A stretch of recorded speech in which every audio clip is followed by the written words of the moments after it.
It was late, I was tired, my phone buzzed. Time for Spanish. The Duolingo owl stared at me from my phone. I sighed. I really should delete that app. Then, my bedroom window exploded. Glass and wood went everywhere. Standing in the mess was a giant yellow owl. The Duolingo owl. It blinked at me. Hola.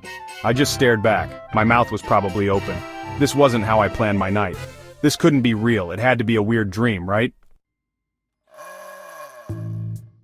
Wrong. The owl was real, very, very real, and it really wanted me to learn Spanish.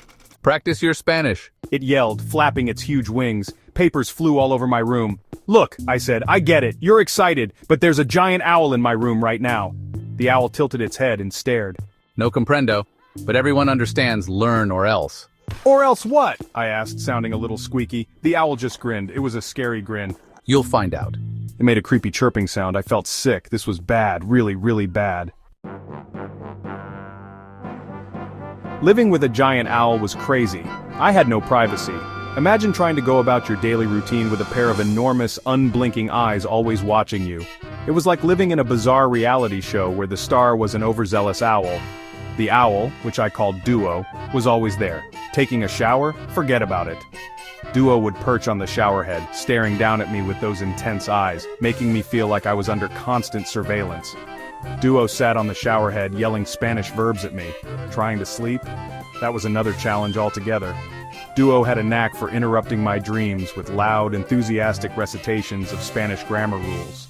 Only those who master Spanish deserve rest, Duo would proclaim as if it were some kind of motivational coach from a twisted language boot camp. Duo would shout, pulling my blankets off with its giant claws. I tried hiding, under the bed, in the closet, even in the fridge. It didn't work. No matter where I went, Duo's relentless pursuit continued. It was like playing an endless game of hide-and-seek with a feathered detective. Duo always found me. Those sharp eyes missed nothing. It was as if Duo had a built-in radar specifically tuned to my location. You're improving! Duo would cheer, its voice filled with a mix of pride and excitement. It was hard to tell if Duo was genuinely pleased or just enjoying the game. It would screech happily, flapping its wings in a display of exuberance that was both endearing and slightly terrifying, jumping out from behind the curtains. Duo had a flair for the dramatic, always making a grand entrance as if it were performing on a stage. Yesterday you only made 17 grammatical errors, Duo would announce, as if it were a significant achievement. 17 errors felt like a lot to me, but in Duo's eyes it was progress. 17 mistakes was apparently a good thing for Duo. It meant I was learning, albeit slowly. Duo's methods were unconventional, but there was no denying their effectiveness. Was apparently a good thing for Duo. It meant I was learning, albeit slowly. Duo's methods were unconventional, but there was no denying their effectiveness. Despite the chaos, I couldn't help but feel a strange sense of gratitude. Duo was more than just a giant owl. It was a relentless, feathery tutor who refused to let me give up. I used to have a nice, quiet life. Now? Breakfast was me trying to eat cereal while Duo quizzed me on Spanish words. Lunch was me running away from Duo and his flashcards. I had no friends anymore. How do you explain a giant talking owl to your friends? You're looking pale, my mom said on our video call. She looked worried. Are you staying inside too much? You have no idea, I mumbled, looking over at Duo. He was trying to knit a sweater with my headphone wires. My life was a weird show, and I was the main character.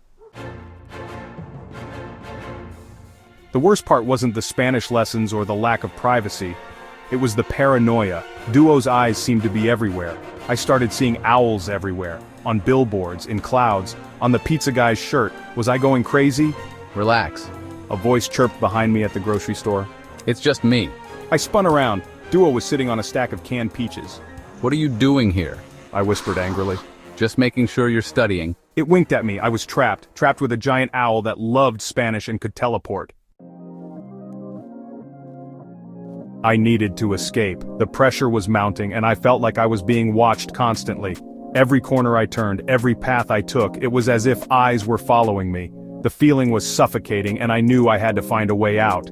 I needed a break from the Spanish, the staring, the giant owl. It wasn't just the language lessons, it was the constant reminders, the notifications, the relentless pursuit of perfection. The giant owl, Duo, seemed to be everywhere, always watching, always judging. I packed a bag, sunglasses, a hat, a fake mustache, anything to hide from Duo. I thought maybe, just maybe, if I could disguise myself well enough, I could slip away unnoticed. The plan was simple: blend in, become invisible, and find some peace. A hat, a fake mustache, these were my tools of escape.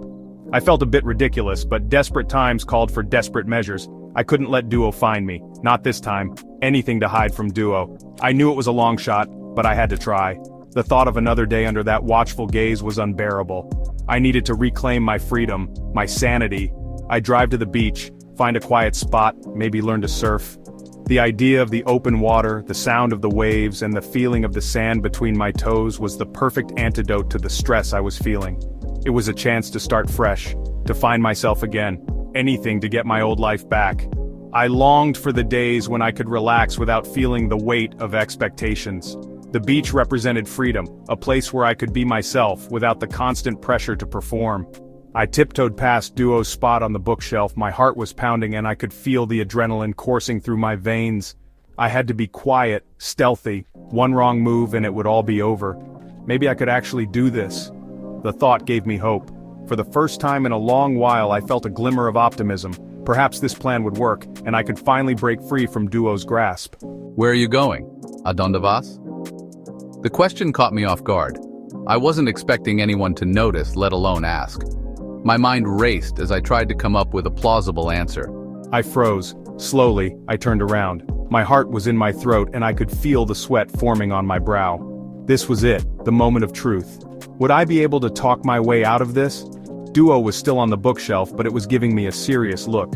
Those eyes, piercing and unyielding, seemed to see right through me. I knew I had to come up with something convincing and fast. To the library, I stuttered.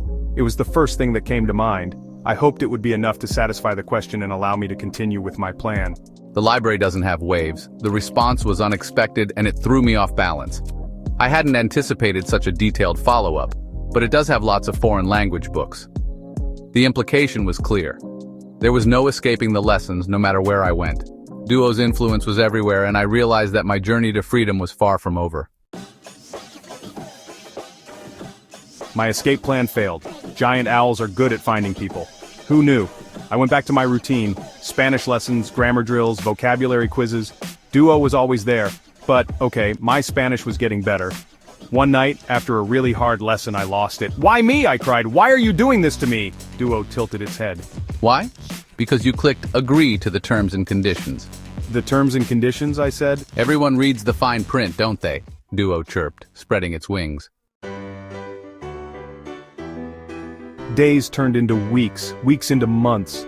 The passage of time felt surreal, almost like I was living in a dream. Each day I would wake up, go through my routine, and there Duo would be, ever present, ever watchful. It was as if he had become a part of my life, an uninvited guest who had overstayed his welcome. The seasons changed, the world moved on, but Duo remained a constant, a reminder of my unfinished business with the Spanish language. I got used to Duo, kind of. His presence was both a comfort and a burden. On one hand, he was a quirky companion who added a bit of whimsy to my otherwise mundane days. On the other hand, he was a relentless taskmaster, always pushing me to do better, to learn more.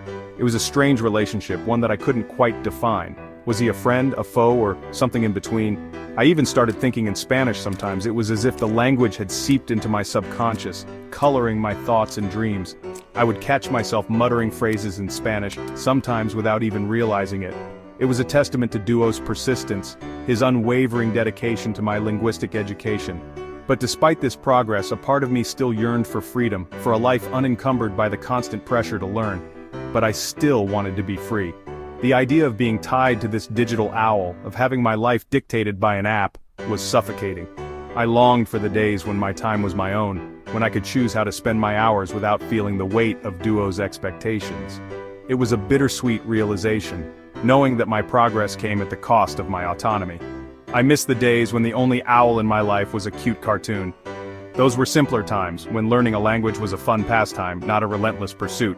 I would see images of owls and feel a pang of nostalgia, a longing for the innocence of my earlier efforts. Duo had transformed from a friendly guide into a demanding overseer, and I couldn't help but feel a sense of loss. One day, while Duo was making a nest out of my textbooks, I saw something. It was a moment of clarity, a brief respite from the whirlwind of my daily routine. As I watched him meticulously arrange the pages, I noticed a glint of something on my phone screen. Curiosity piqued, I picked up the device and squinted at the tiny text at the bottom of the Duolingo app. Tiny words at the bottom of the Duolingo app. They were almost imperceptible, hidden in plain sight. I had never noticed them before, perhaps because I had never looked closely enough. But now, with Duo momentarily distracted, I had the chance to read them. My heart raced as I deciphered the message, each word a beacon of hope. Upon completion of the Spanish course, the owl will return to its digital habitat, I read. The words seemed almost too good to be true. Could it really be that simple? Complete the course and Duo would go back to where he came from? It was a tantalizing prospect, one that filled me with a renewed sense of purpose. For the first time in a long while, I felt a glimmer of hope. I felt a little bit of hope. It was a fragile thing, delicate and easily shattered, but it was there. The idea that I could regain my freedom, that I could once again be the master of my own time, was intoxicating. I looked at Duo, who was now balancing a lampshade on his head, and felt a surge of determination. I would complete the course. I would earn my freedom. Could it be that easy? I looked at Duo. He seemed oblivious to my newfound resolve, still engrossed in his playful antics. But I knew that this was my chance, my opportunity to reclaim my life. I would study harder, push myself further, and finally complete the Spanish course. He was balancing a lampshade on his head. It was a comical sight, one that made me smile despite the weight of my thoughts. Duo had been a constant presence, a relentless motivator, but he was also a source of amusement, a reminder that learning could be fun. As I watched him, I felt a sense of gratitude. He had pushed me to grow, to learn, and now he was giving me the chance to earn my freedom. Maybe, just maybe, things could go back to normal. The thought was both exhilarating and daunting. I had come so far, learned so much, and yet, the idea of returning to a life without Duo felt strange. But I knew that it was what I wanted, what I needed. As the sun set on another day, I resolved to see this journey through to the end. I would complete the course and then perhaps I could finally find peace. I studied really hard, day and night. I wanted to be free. Duo seemed happy with my progress. He even gave me some encouraging hoots. Finally, the day came. I finished the last lesson. My heart was racing. I waited for Duo to disappear, but nothing happened. Congratulations, Duo hooted, throwing feathers everywhere. You've mastered Spanish, now on to French. My mouth dropped open. French? Would this never end? As Duo started talking about French verbs, I wondered, was I trapped? Or did Duo just make me super motivated? Maybe a little bit of both.